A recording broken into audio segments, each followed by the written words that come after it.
Hello বন্ধুরা, welcome to my channel. আমি সন্দীপা, আপনারা দেখছেন সন্দীপা দীপঙ্কর টেস্ট কিচেন। চলুন আজকে একটা টেস্টি রেসিপি বানিয়ে ফেলি। আমি এখানে একটা বোল নিয়ে নিয়েছি, বলে হাফ কাপ ওটস দিয়ে নিলাম। ওটসটাকে আমি গুঁড়ো করে পাউডার করে নিয়েছি। দিয়েছি 1/4 কাপ আটা আর 1/4 কাপ মিল্ক পাউডার। এই শুকনো উপকরণগুলি ভালোভাবে মিশিয়ে নেব, যাতে কেকের ব্যাটারটা স্মুথ হয়।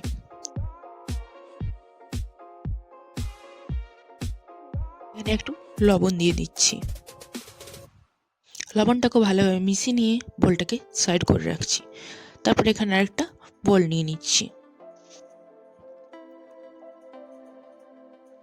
তার মধ্যে দিয়ে দিচ্ছি 1/4 কাপ টক দই আর 1/4 কাপ খেজুরের পেস্ট আর 2 টেবিল স্পুন রিফাইন্ড অয়েল দিয়ে এটাকে ভালোভাবে মিশিয়ে নেব।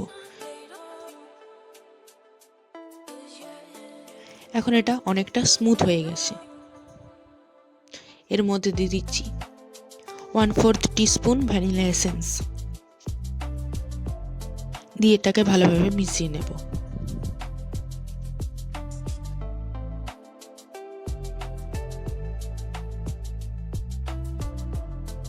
এরপর এর মধ্যে আগে থেকে যে শুকনো উপকরণগুলি রেডি করে রেখেছিলাম সেগুলি কম কম করে দিয়ে একটা স্মুথ ব্যাটার বানিয়ে নেব, যাতে এর মধ্যে কোনো লাম্পস না থাকে।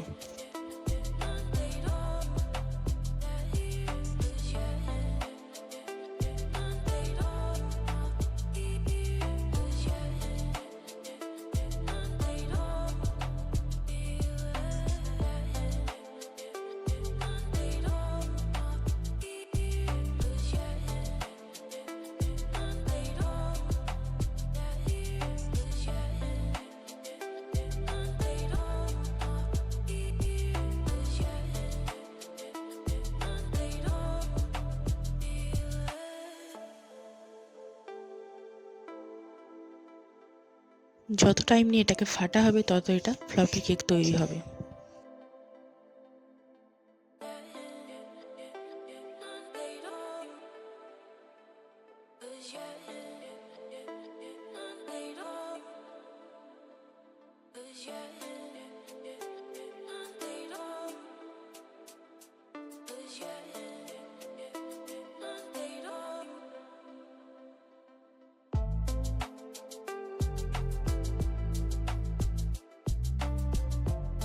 আমি এখানে 15 মিনিট ধরে ব্যাটারটাকে ভালোভাবে ফেটিয়ে নিয়েছি।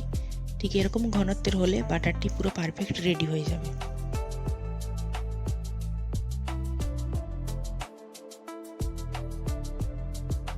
আমাদের ব্যাটার রেডি হয়ে গেছে।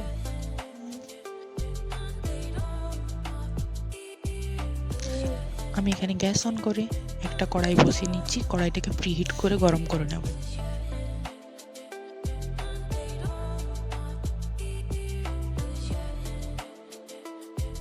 আর এদিকে ব্যাটারের সাথে হাফ টিস্পুন বেকিং পাউডারের সাথে 1/4 টিস্পুন বেকিং সোডার সাথে হাফ টিস্পুন জল দিয়ে ভালো করে অ্যাক্টিভেট করে নেব, দিয়ে ব্যাটারের সাথে মিশিয়ে দেব।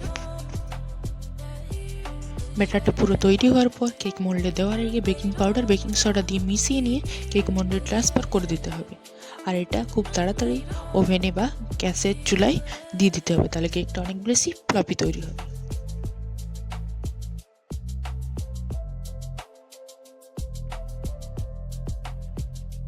আমি এখানে কেক মোল্ড নিয়ে নিয়েছি। কেক মোল্ডের উপরে অয়েল দিয়ে অয়েল ব্রাশ করে নেব।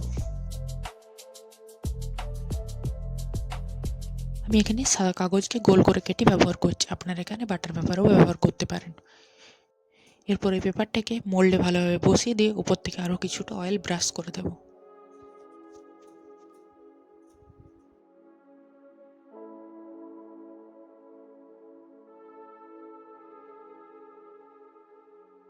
এরপর এর মধ্যে ব্যাটারটা দিয়ে দেব।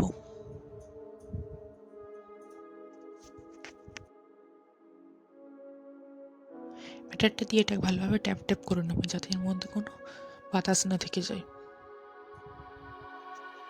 দেখছেন আমি এভাবে দুটো হাত দিয়ে ভালো করে ঠুকে ঠুকে এটা ভালো করে সেট করে নিচ্ছি।